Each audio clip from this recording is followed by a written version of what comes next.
The production of handicrafts is ubiquitous across Southeast Asia, but here in Bagan, in Myanmar, one of the major cottage industries is the production of lacquerware. We're here at Bagan House with the proprietor. Can you tell us what makes lacquerware special? The lacquerware is since from the 11th century. This is our own of the traditional handicraft.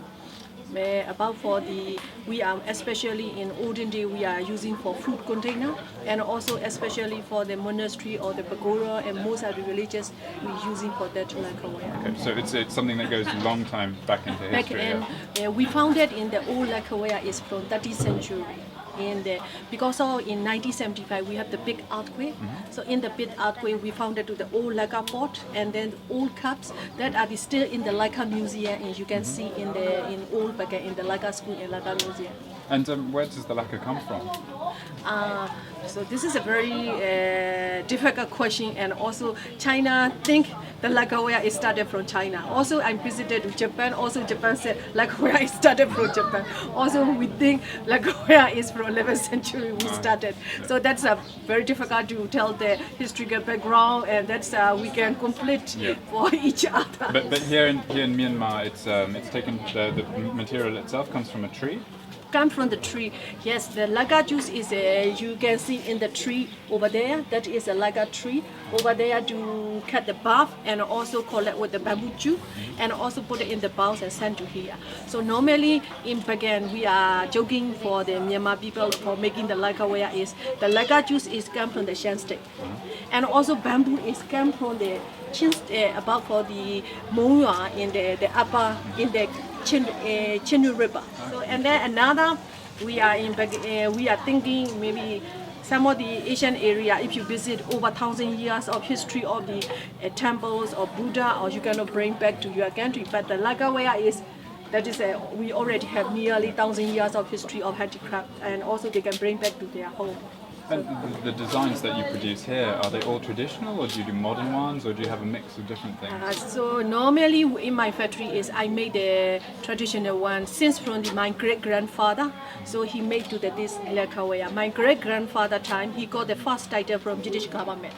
Because in that time British government is they protect to the handicraft. That's why they start to build the lacquerware school in 1904, and also the Bagan Museum and Archaeology Department in 1904, and also in that time my grandfather and then my grandmother is even she went to Shan-State in Thibaw, in Taungji. In that time they have the monarchy, you know the monarchy, Shan monarchy, and also they have in Thibaw they have the monarchy, you know the Sobwa. Yeah, and also my grandma she went to that area. So every year she went 2 months one time to Sobwa, and then after she sold out from Sobwa, she brought back to the lacquer box and she sell back again in Bagan. So she is making her husband a good making for lacquerware, and also she is very clever for trading for lacquerware and between Bagan and Shan State. So trading because she sell lacquerware in Shan and she brought back to the lacquer box and here sell again.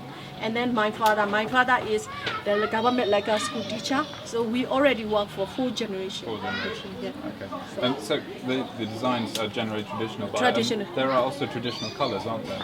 Yeah, traditional color is we have red and green and yellow and orange. But now in the some of the people they request to get the modern design. Like the blue ones. The blue one. So that's not traditional. It's not traditional. The blue one is some are the cheap quality. Is the blue one is they are using the chemical furniture paint. So it's synthetic. Synthetic. And the other ones are all natural. But the blue one is normally in my factory is I bought from Japan, because in the blue color in Japan is they already purify it.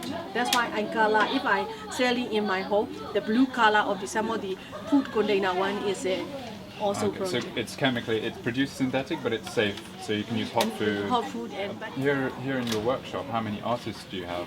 I have 45 people working. 45 people. So you're a major employer in the area. Yeah, but in Bagan we have only 5,000 population. Right. So that's why these 5,000 population, about nearly 75% people are working in the factory. Okay. So another problem is my factory of the people are in their home, their father, their brother, also they make the small bracelets, small boxes, also they supply to me. And then also I sell for them for some of the small presents. How long does it take to train in the artistry? You know, how long do you have to work to practice before you can work in your workshop? Yeah, so like the etching, the designer, the man is a designer. He is at least 2 years or 3 years training. Also, the girl at least good quality one is at least 2 years training. So now in Bagan, progress tourism. So now new generation, we didn't have much learning new generation because to trainee 3 months, they can get a good job in the hotel. And also hotel, they have the tip, they have the some, and also in my factory is we are the whole day, they are lovely to working for city. So that's why now we didn't have much new generation. Only since Florida. So you use very traditional methods to produce all your work, and you told me that some pieces take more than a year to produce. Yes. So much time and effort goes into preparing them. With modern technology, I mean, do people want to copy this, do it quickly using factory work? Or? About 2 months ago, I met one Chinese group, and they said, why you are people the whole day for etching, and also even the whole day, the girl, she can finish a small space. And they said, why they spend a lot of hour working. When the machine they can make it to the print, like the patek, and also just print. But no, this is our tradition and we must to keep. And also to print and also the taste to make hand is very different. Even to touching. Our handmade is you can touching with by hand making, but the print is very different taste. So that's why I cannot allow our traditional handicraft to copy any other country or any other one. So. And some people told us that the men tend to do the large design, but the really skillful work, the small work, is by the women. They're better. The skillful work, but in the Lagawaya is we need a very good cooperation. The basically in my the factory I have 3 departments. One department is fast. They are making for the bamboo or the wood or raw material, and then painted the lagaju. So if they don't make good quality. So even the man or woman, if they have how much skill, very beautiful or very skilled, cannot get the good quality. So even the man, if he design, how much if he good, the girl, if she not feel very skilled, not very good quality, not very beautiful. That's why 3 departments must be good cooperation.